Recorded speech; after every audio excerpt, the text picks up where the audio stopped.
चलिए आज आपको रीजनिंग का टॉपिक जो है कैलेंडर के बारे में बताने जा रहे हैं।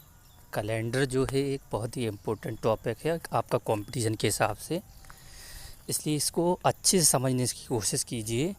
ऐसे हम बिल्कुल बेसिक से लेके पूरा डिटेल में बताएंगे आपको, तो कृपया करके बेसिस ध्यान दें, थोड़ा सा टाइम निकाल के इसको ज़रूर देखें इस वीडियो को। चलिए तो आपको शुरुआत करते हैं सबसे पहले बेसिक ज्ञान से। देखिए सबसे पहले आपको कैलेंडर में आपको हर चीज़ पता होना चाहिए कि एक वर्ष में कितने दिन होते हैं, एक महीने में कितने दिन होते हैं, क्या लीप ईयर कहलाता है, कौन सा शताब्दी वर्ष कहलाता है, कौन से विषम दिन कहलाते हैं। तो इसके बारे में सबसे पहले हम आपको जानकारी दे रहे हैं, ठीक है ना। देखें सबसे पहले फर्स्ट पॉइंट जो लिखा है इसमें आपको बताया गया है कि एक वर्ष में टोटल 365 दिन होते हैं, ठीक है ना, जिसमें 52 सप्ताह पूर्ण होते हैं, वहाँ एक अतिरिक्त दिन होता है। तो कैसे निकाला जाता है, देखिए सबसे पहले आप जानते हो कि सप्ताह जो हमारा होता है वो टोटल 7 दिन का होता है, ठीक है ना। तो जो टोटल दिन है आपके 365 में यदि अपन 7 का भाग देंगे तो 52 बार भाग पूरा चला जाता है, ठीक है ना। तो इसका मतलब 52 सप्ताह पूर्ण कहलाए। इसके बाद जो शेषफल होता है, शेषफल को अतिरिक्त दिन या विषम दिन कहते हैं।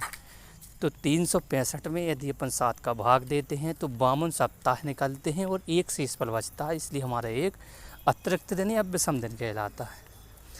इसी प्रकार लीप ईयर। अब लीप ईयर क्या है, लीप ईयर में अपना जो है साधारण वर्ष की अपेक्षा एक दिन अधिक होता है। इसका मतलब इसमें कुल कितने दिन होंगे, 366 दिन होंगे, जिसमें 52 सप्ताह आपके पूर्ण होंगे और 2 अतिरिक्त दिन होंगे, ठीक है ना। तो 52 सप्ताह क्या कहलाएंगे, आपके पूर्ण कहलाएंगे।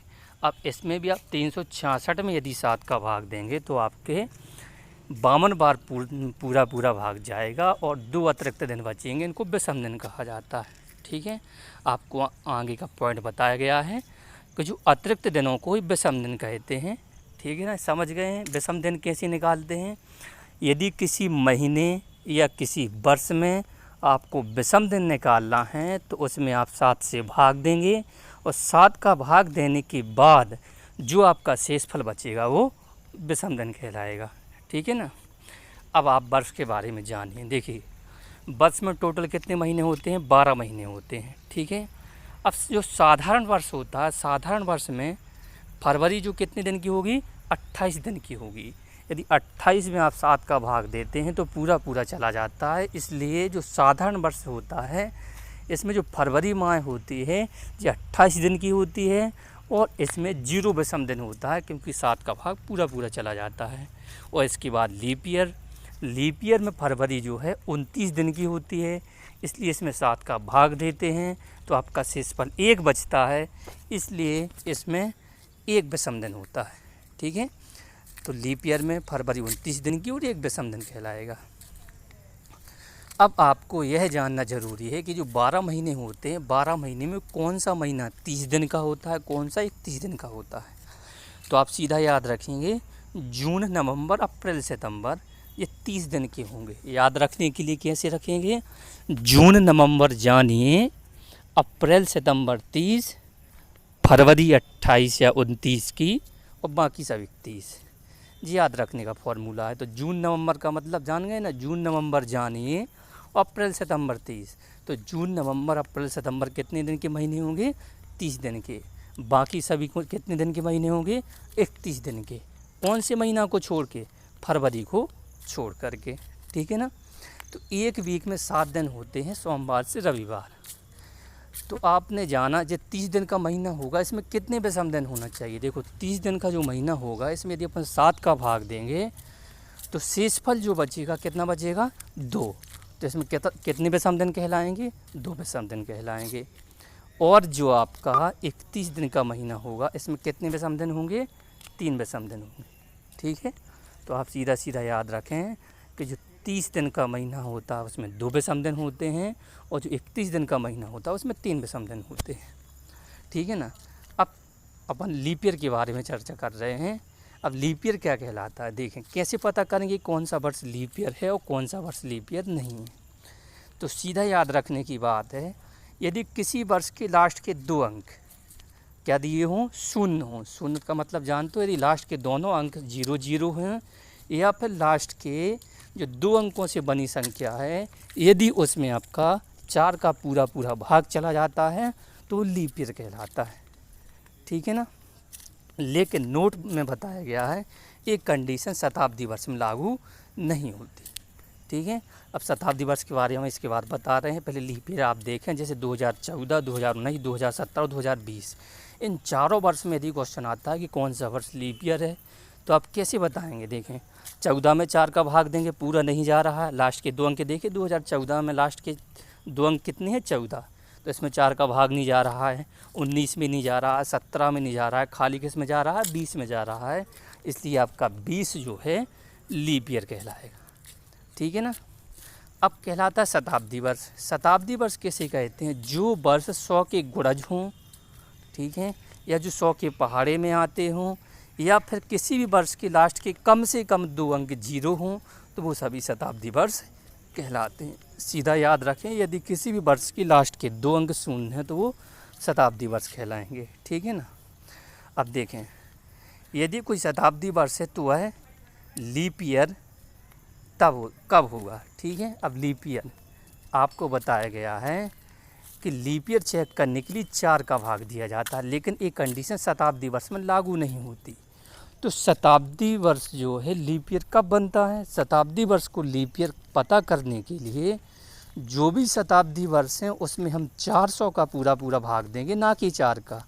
यदि आपका 400 का पूरा पूरा भाग चला जाएगा तो वह वर्ष आपका लीप ईयर कहलाएगा। यदि 400 का भाग नहीं जा रहा है तो वह लीप ईयर नहीं कहलाएगा। जैसे 1600 में 400 का जा रहा है इसलिए जी लीप ईयर है, 2000 में 400 का जा रहा है इसलिए जी लीप ईयर है। और दोनों शताब्दी तो हैं ही हैं लेकिन लीप ईयर भी हैं। ठीक है। इस प्रकार से आप लीप ईयर शताब्दी वर्ष को भी पता कर सकते हैं। अब देखें, अब कोई भी वर्ष है आपको इसका डायरेक्ट डे निकालना है, तो डायरेक्ट डे निकालना कैसे सीखेंगे। देखो, सबसे पहले आपको जी माह के कोड दिए गए हैं, 1, 4, 4 से जी 6 तक, जी जनवरी से दिसंबर तक के प्रत्येक महीने का आपको कोड बताया गया है। तो ठीक है ना। जनवरी का 1 है, फरवरी का 4 है, मार्च का 4 है, अप्रैल का 0 है, इसी प्रकार आपका दिसंबर का 6 है। ठीक है। तो आप इनके कोड विशेषतः अच्छे से क्या रखेंगे, ध्यान रखेंगे। ठीक है जी। कौन से कोड दिए गए, माह कोड। तो आपको डायरेक्ट डे निकालने के लिए आपको माह कोड याद होना ज़रूरी है। तो आपने माह कोड के लिए सीख लिया। अब सीखना शताब्दी कोड। शताब्दी जानते ही है, जिसमें लास्ट के दोनों अंक 0 हों, मतलब जो 1600, 1700, 1800 ये सब क्या कहलाती हैं, शताब्दी कहलाती हैं। तो जी आपको याद रखना है कि 1600 का 6 कोड होगा, 1700 का 4 होगा, 1800 का 2 होगा, 1900 का 0, 2000 का 6। मान लो 2016 है तो कौन सी शताब्दी चल रही है, 2000वीं शताब्दी चल रही है, इसलिए इसका कोड कितना होना चाहिए, 6। तो जी आपके शताब्दी कोड कहलाएंगे। अब सप्ताह कोड याद रखने के लिए आप एक रविवार को इसमें 1 मानेंगे, रविवार से क्लॉक वाइज घुमाएंगे, रविवार, सोमवार, मंगलवार, बुधवार, गुरुवार, शुक्रवार, शनिवार। ठीक है। तो रविवार को 1, सोमवार को 2, मंगल को 3, बुधवार को 4, गुरुवार को 5, शुक्रवार को 6 और शनिवार को क्या मानेंगे, 0। जिस प्रकार चक्र आपका घूमता रहेगा। अब डायरेक्ट डे निकालने के लिए हमने आपको सीधा एक सूत्र बना दिया है जिससे आप कोई भी किसी भी तरीक़ा से आप भूल ना पाएँ।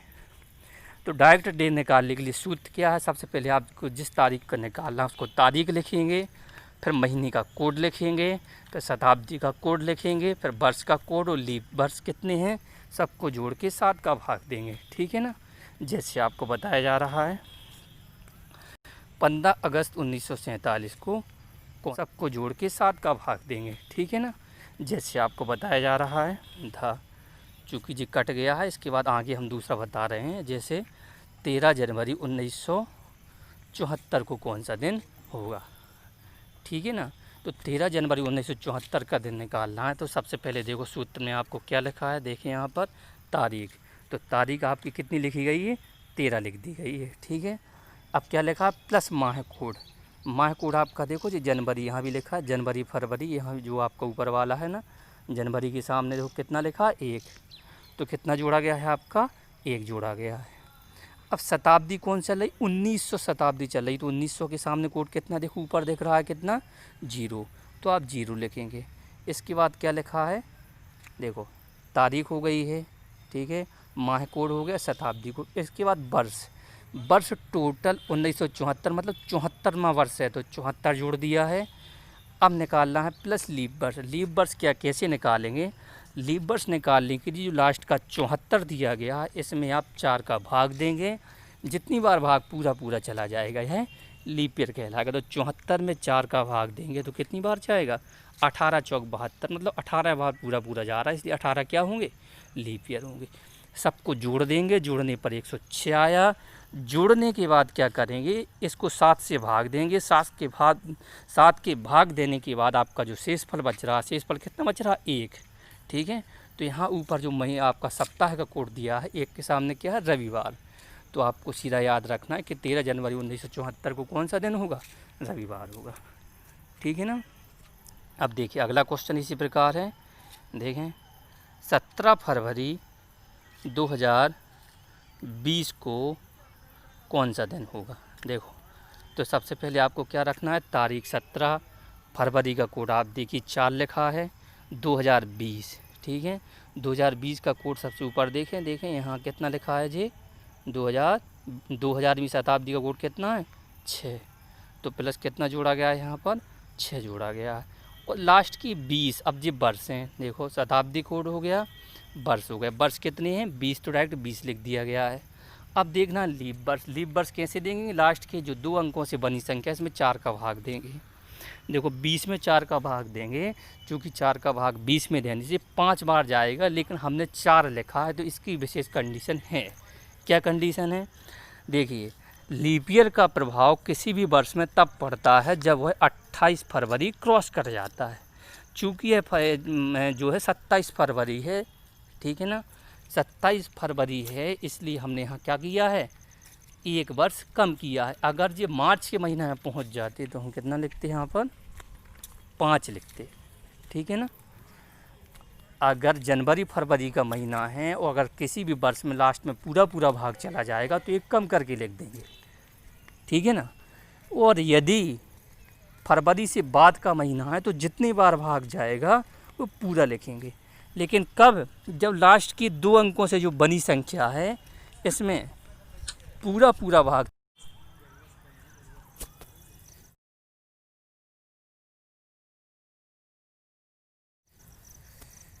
देखिए आप फिर से समझने की कोशिश करिए। देखो 17 फरवरी 2020 को कौन सा दिन होगा, तो आपको सब कुछ बताया गया, केवल डाउट आपको जो 20 में हो रहा होगा कि 20 में हमने 4 का भाग दिया तो भाग 5 बार गया, लेकिन लीप ईयर हमने 4 लिखे हैं।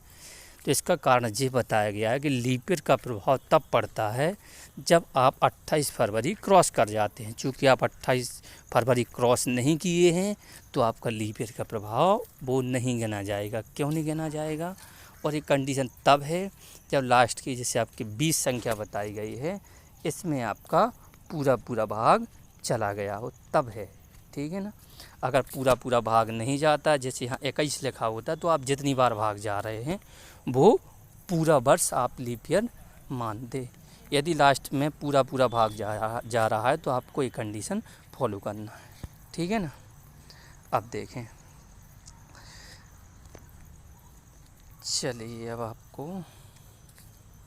करना है, ठीक है ना। अब देखें,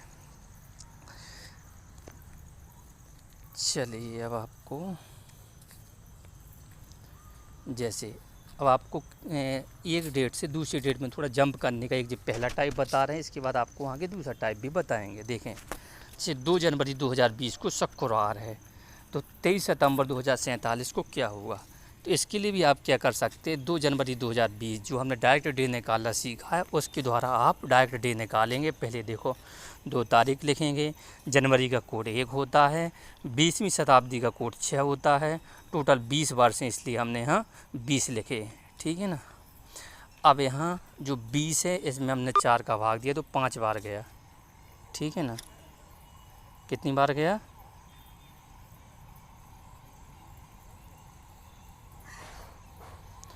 देखो अपन ने जो भाग दिया वो टोटल 5 बार गया, लेकिन क्या लिखा हमने 4 लिखा है। क्यों लिखा है? क्योंकि हम महीना कौन सा है? जनवरी है। समझ गए ना? यहाँ मार्च का महीना होता तो अपन पूरा पूरा लिख देते। इनको जोड़ने पर यदि 7 का भाग देंगे तो कितना शेषफल आ रहा? 5 आएगा। तो 5 नंबर पे वहाँ क्या होगा? गुरुवार होगा। ठीक है ना? आप इसी प्रकार 23 सितंबर 2047 का दिन निकालना है तो 23 लिखा, सितंबर का कोड लिखा 6, 20वीं शताब्दी का कोड 6, वर्ष टोटल 47। अब 47 में 4 का भाग देंगे तो 11 बार पूरा पूरा चला जाएगा, लीप ईयर कहलाएगा। तो 93 में 7 का भाग देंगे, कितना शेषफल बचा? 2। तो 2 पर क्या होता? देखें, 2 पर आपका होता है सोमवार। ठीक है ना? तो आप कैसे निकालेंगे, क्या करेंगे? देखें, 2 पर आपको क्या बताया गया है? सोमवार बताया गया है। ठीक, देखिए यहाँ जी आगे आपको बताया गया है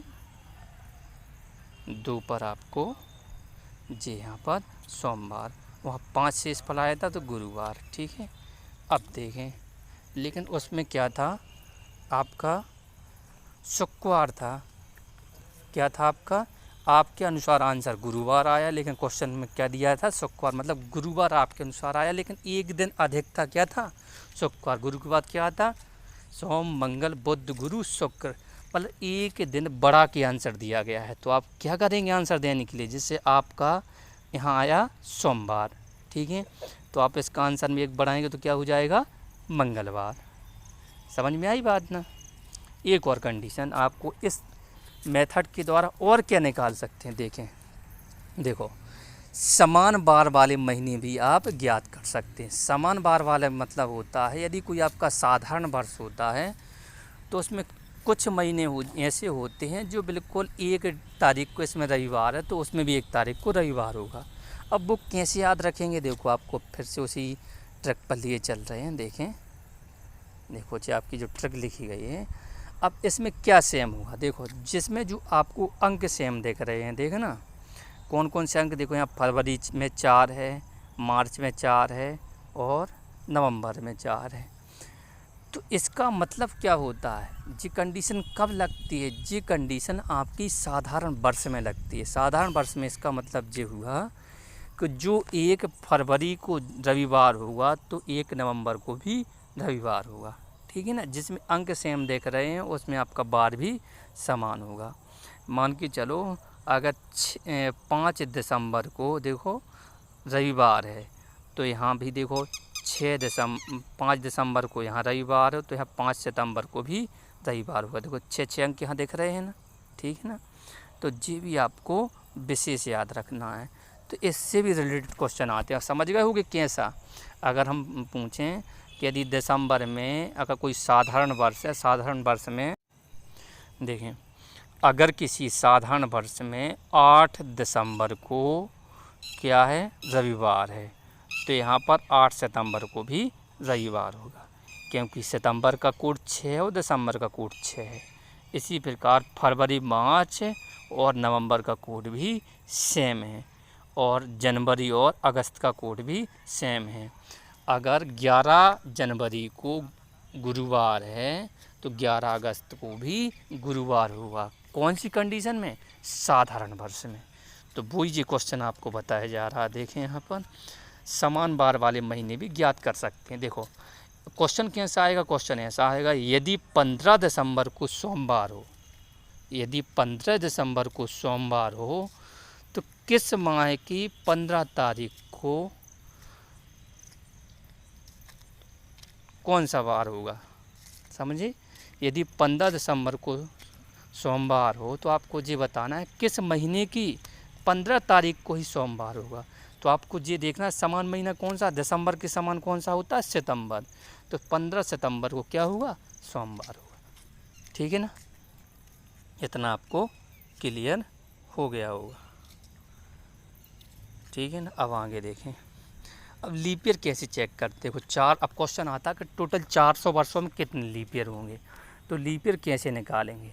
देखो 1 से 100 तक यदि आप 100 में टोटल भाग देंगे 4 का तो आपके अनुसार 25 लीप ईयर होते हैं, लेकिन हमने इसके सामने 24 लिखा है। क्यों लिखा है? क्योंकि जो 100वां वर्ष है, 100वां वर्ष कौन सा है? शताब्दी वर्ष है। इसमें हम 4 का भाग देंगे, इसको लीप ईयर चेक नहीं करेंगे। इसमें किसका भाग देंगे? 400 का। चूँकि 100 में 400 का भाग नहीं जा रहा, इसलिए ये लीप ईयर नहीं है। तो 1 से 100 तक लीप ईयर ऐसे कितने होंगे? 24। 100 से 200 तक कितने होंगे? 24। 200 से 300 तक कितने होंगे? 24। अब 300 से 400, अब इसमें टोटल 400 वर्ष में मतलब 100 का अंतर आया। इसमें यदि अपन भाग देंगे तो देखें 4 का भाग 25 बार गया है, तो मान लो अपन ने 24, लेकिन 400 में भी एक बार 400 का भाग पूरा जा रहा है, इसलिए एक लीप ईयर उसको भी गिना जाएगा, क्योंकि ये शताब्दी वर्ष भी है और आपका लीप ईयर भी हो रहा है। इसलिए आपके टोटल 97 लीप ईयर होंगे 1 से लेके 400 तक में। 400 में टोटल आप किसका भाग देंगे? 4 का, तो आपका कितनी बार जा रहा है? टोटल आपका 100 बार जा रहा है।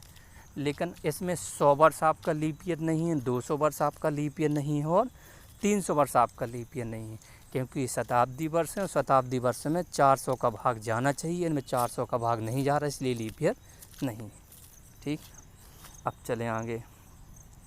यदि सेम डेट और मंथ, ठीक है ना, यदि सेम डेट हो और महीना हो तो कैसे दिन निकालेंगे? देखें, जैसे 15 जनवरी 2001 को रविवार है, देखो दिन डेट सेम है और महीना सेम है, तो 15 जनवरी 2007 को कौन सा दिन होगा? इसको निकालने के लिए अगर आपका महीना सेम है और तारीख सेम है तो आप कैसे निकालेंगे? डायरेक्ट जो वर्ष दिए गए हैं 2001 से 2007, इनका अंतर लिखेंगे। कितने का अंतर है आपका? 6 का अंतर है। ठीक है ना।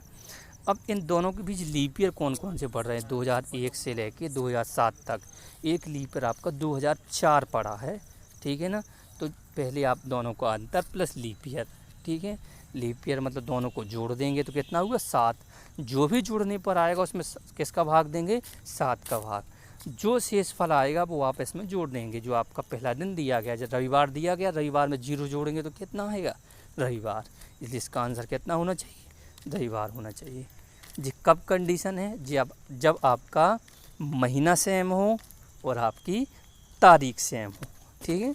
अब देखो अगली कंडीशन है, जब आपका वर्ष सेम हो, माह सेम हो, तारीख कैसी हो? अलग अलग हो। वर्ष सेम और महीना सेम हो। ठीक है। जैसे 1 मार्च 2011 को सोमवार था, तो 31 मार्च 2011 को क्या होगा? तो जो सेम वाले होते हैं उनको सेम की तरफ ध्यान नहीं देना है। जैसे मार्च सेम है तो मार्च को छोड़ो, 2011 सेम है तो इसको छोड़ो। अब इन दोनों में अलग क्या है? यहाँ 1 तारीख लिखी है, इसमें 31 तारीख लिखी है, तो दोनों का अंतर कितना हुआ? 30 हुआ। ठीक है ना। तो इसमें क्या करेंगे? 7 से डिवाइड करेंगे। ठीक है ना। 7 से डिवाइड किया, कितना शेषफल बचा आपका? 2 शेषफल बचा है। कितना शेषफल बचा? 2। तो जो आपका सोमवार जो दिन दिया था, इसे सोमवार में +2 कर देंगे तो क्या होगा? मंगल बुध। इसलिए आपका आंसर कितना होगा? बुधवार होगा। फिर से देखिए इसी तरह सेम क्वेश्चन 1 अप्रैल 2008 को बुधवार है, तो 30 अप्रैल 2008 को क्या होगा? देखो महीना सेम है और क्या है आपका? वर्ष सेम है। जब महीना और वर्ष सेम हो तो आपको जो तारीख है दोनों का अंतर निकालना है और 7 का भाग देना है। 29 में 7 का भाग दिया, कितना शेषफल हुआ? 1। तो 1 किस में जोड़ेंगे? जो आपका बुधवार दिया गया है, बुधवार में 1 दिन प्लस कर देंगे तो आपका क्या आ जाएगा? गुरुवार आ जाएगा। तो इसका आंसर क्या होगा? गुरुवार। तो आप समझ गए होंगे कि जब आपका महीना सेम हो और वर्ष सेम हो तो कैसे निकालेंगे, और यदि तारीख सेम हो, महीना सेम हो, वर्ष अलग हो तो कैसे निकालेंगे। जब वर्ष अलग हो तो दोनों वर्षों का अंतर करेंगे प्लस लीप ईयर करेंगे। ठीक है ना। अब देखो, अब कंडीशन, नेक्स्ट कंडीशन है डे ईयर सेम। ठीक है ना। जब आपका क्या हो? तारीख सेम हो और आपका वर्ष सेम हो। अब क्या अंतर है? आपका महीने का अंतर है। ठीक है ना। अब जो महीना अलग होंगे तो कैसे दिन निकालेंगे? जैसे 10 मई 2013 को इसमें क्या दिया गया है? रविवार दिया गया है, तो 10 अक्टूबर 2013 को क्या होगा? जी आपको फाइंड करना है। तो देखो इसके लिए क्या करेंगे? 10 को छोड़ देंगे, 2013 को छोड़ देंगे, मई और अक्टूबर में आए अपन। ठीक है ना। चलिए, अब मई का महीना कितने दिन का होता है? मई का महीना आपका 31 दिन का होता है, तो इसमें शुरू की 10 तारीख निकल गई है, तो इसके बाद जो शेष बचेंगे, कितने दिन आपके शेष बच रहे हैं? बाद के आपके शेष बच रहे हैं 21 दिन। तो सबसे पहले आप वो लिखेंगे। अब मई के बाद क्या आता? जून, ठीक है ना। तो जून आपका 30 दिन का होता है, तो 30 दिन में कितने आपके अतिरिक्त दिन होते हैं या विषम दिन? आपके 2 होते हैं। तो मई के बाद जून। जुलाई में 3 दिन होते हैं अतिरिक्त, और अगस्त में 3 होते हैं, क्योंकि ये दोनों महीने 31 के होते हैं। अब अगस्त के बाद सितंबर 30 दिन का होता है, इसलिए 2 हो। अब किस तारीख तक जाना है? अक्टूबर पूरा नहीं जाना, जिस तारीख तक जाना है वो तारीख आप सीधा लिख देते हैं इस कंडीशन में। तो 10 तारीख तक जाना है तो आप 10 लिख देंगे, सबको जोड़ देंगे, 41 आया, 7 का भाग दिए, शेष फल आएगा आपका 6। कितना आएगा? 6। तो 6 रविवार में यदि 6 जोड़ोगे, रविवार, सोम, मंगल, बुध, गुरु, शुक्र, शनि, इसलिए आपका आंसर क्या कहलाएगा? शनिवार कहलाएगा।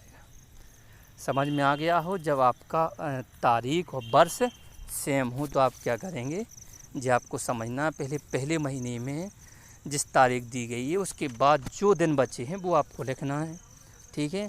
तो उसके जो बीच के महीने हैं उनके विषम दिन लिखना है। जैसे मई के बाद जून 30 दिन का होता है, इसलिए 2 विषम दिन होंगे। जून के बाद जून के विषम दिन लिखना है। जैसे मई के बाद जून 30 दिन का होता है, इसलिए 2 विषम दिन होंगे। जून के बाद जुलाई 31 का, इसलिए 3। अगस्त 31 का, इसलिए 3। सितंबर 30 का, इसलिए 2। सितंबर के बाद अक्टूबर यदि निकलना होता तो पूरे अपन 3 लिखते, लेकिन 10 अक्टूबर तक जाना है, इसलिए अपन ने क्या लिखा? 10 लिखा, और टोटल सबको जोड़ दिया। 43 7 कितना होगा? 6 है, ठीक है। अब देखो, अब कंडीशन कब है? जब सभी डिफरेंट हो, सब कुछ अलग अलग हो। जैसे 12 अप्रैल 2005 को शनिवार है, तो 30 अप्रैल 2011 को क्या होगा? अब यहाँ पर सभी अलग अलग हैं।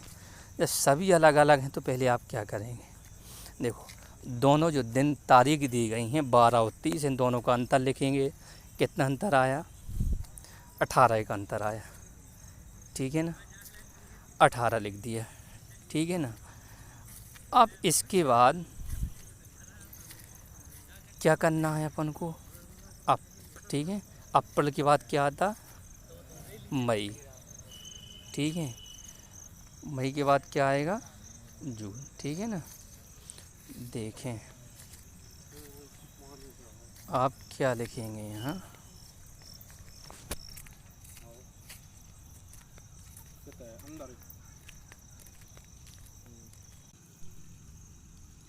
चलिए, जब आपकी कंडीशन अब क्या है, अब सभी कुछ डिफरेंट हो। जैसे 12 अप्रैल 2005 को शनिवार है, तो 30 अक्टूबर 2011 को क्या हुआ? इसमें क्या करेंगे? जब सभी चीज़ डिफरेंट हो, सबसे पहले दोनों महीने, जो दोनों तारीख दी गई इनका अंतर लिखेंगे। जैसे 12 और 30 का अंतर कितना है? 18। फिर आप क्या करेंगे? अप्रैल से कोड स्टार्ट करेंगे। अप्रैल महीना से चालू हो रहा है, मतलब जिस महीना से चल रहा है उसका कोड लिखेंगे। मतलब कोड का मतलब कितने विषम दिन होते हैं? अप्रैल में कितने विषम दिन होते हैं? 30 दिन का महीना होता है, इसलिए 2 विषम दिन लिखिए। अप्रैल के बाद क्या आएगा? मई। मई में कितने विषम दिन होना चाहिए? 3, क्योंकि 31 दिन का होता है। मई के बाद जून कितने का होता है? 30 दिन का, इसलिए 2 विषम दिन होंगे। जून के बाद जुलाई में 3 होंगे। अगस्त में कितने होंगे? 3। और जिस महीने पर जाना वो महीना छोड़ देते। अक्टूबर का कोड इसमें नहीं लिखना जब आपके डिफरेंट डे निकालना हो। इसके बाद लास्ट के दोनों वर्ष देखना है। 2005 2011 का अंतर कितना है? 5 से 11 तक आने में 6 वर्ष लगा, ठीक है। और इन दोनों के बीच लीप ईयर कितना पड़ेगा? 2005 से 11 के बीच में 2008 आपका एक लीप ईयर होगा। तो 6 पहले जोड़ा, फिर 1 जोड़ा, सबको जोड़ने पर 7 का भाग देंगे। जो शेषफल बचेगा, कितना शेषफल बचा? 5। तो आप इसमें शनिवार 5 ऐड करेंगे। शनिवार, रवि, सोम, मंगल, बुध, गुरु। तो आपका कौन सा दिन कहलाया? आपका ये गुरुवार कहलाया। फिर से समझें, दोनों का अंतर लिखना है, दोनों तारीखों का। पहले महीने का विषम दिन लिखना है, टोटल जितने होते हैं। अप्रैल महीने में 30 दिन का होता है, इसलिए 2 विषम दिन होंगे। अप्रैल के बाद मई में 3 होंगे, जून में 2 होंगे, जुलाई में 3, अगस्त में 3, ठीक है। जिस महीने पर पहुंचना है उसको कुछ नहीं लिखना है जब आपका अलग डे निकालना हो, ठीक है ना। इसके बाद दोनों वर्षों का अंतर 2005 और 2011 में 6 वर्ष का अंतर है। दोनों के बीच लीप ईयर कितने पड़ेंगे? लीप ईयर आपको पता है, 2006 में भाग नहीं जाएगा 4 का, 7 में नहीं जाएगा, 2008 में 4 का भाग जा रहा है, 8 लीप ईयर है। 9 10 नहीं जाएगा, 11 में नहीं जाएगा, इसलिए कितना जोड़ा, टोटल 1 लीप ईयर पड़ा तो 1 जोड़ दिया। सबको जोड़ने पर 7 का भाग दिया, 7 का भाग दिया, 5 शेष फल आया, 7 का भाग देने से 5 शेष फल आया। तो शनिवार में आप 5 दिन ऐड कर देंगे तो आपका क्या आया, गुरुवार आया जी, आपका आंसर कहलाएगा।